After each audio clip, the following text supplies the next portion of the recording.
रामपुर गांव बहुत सुंदर और शांत था। चारों तरफ हरे भरे खेत और बड़े बड़े पेड़, साफ नदियां बहती थीं। इसी गांव में मोहन नाम का एक दयालु राजा रहता था।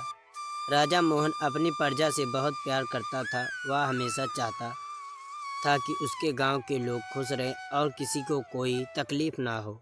हर सुबह राजा मोहन अपने महल से निकलकर गांव में घूमने जाता। वह किसानों से उनकी फसल के बारे में पूछता, बच्चों से उनकी पढ़ाई के बारे में जानता और बुजुर्गों की मदद करता। इसलिए रामपुर के लोग अपने राजा से बहुत खुश थे। एक साल रामपुर गांव में बहुत बड़ा सूखा पड़ गया। बारिश बिल्कुल नहीं हुई। खेत सूखने लगे और फसलें खराब होने लगी। किसान बहुत परेशान हो गया। राजा मोहन ने जब यह देखा तो उसे बहुत चिंता हुई। उसने अपने मंत्रियों को बुलाकर कहा, हमें अपनी प्रजा की मदद करनी होगी। राजा ने महल के खजाने से अनाज निकलवाकर गरीब लोगों में बांटना शुरू कर दिया, लेकिन सूखा बढ़ता ही जा रहा था। इसलिए सबको डर लगने लगा कि आगे क्या होगा। एक दिन एक बूढ़ा साधु महल में आया।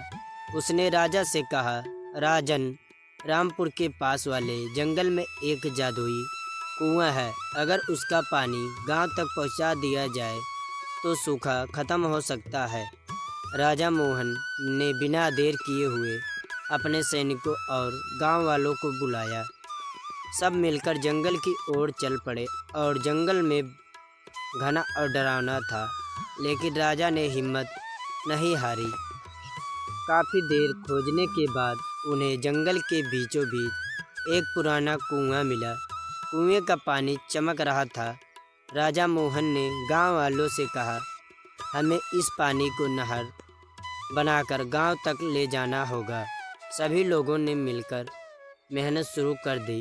कई दिनों की कड़ी मेहनत के बावजूद आखिरकार पानी की नहर रामपुर गांव तक पहुंच ही गई। जैसे ही जादुई कुएं का पानी खेतों तक पहुंचा, सूखी जमीन फिर से हरी भरी होने लगी, फसलें उगने लगी और किसानों के चेहरे पर मुस्कान लौट आई। गांव में फिर से खुशहाली आ गई। लोग राजा मोहन की तारीफ करने लगे।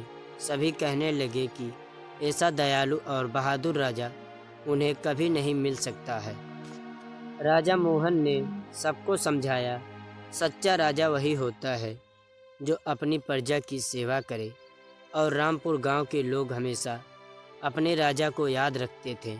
उनकी मेहनत और दयालुता की वजह से गांव हमेशा खुशहाल बना रहा।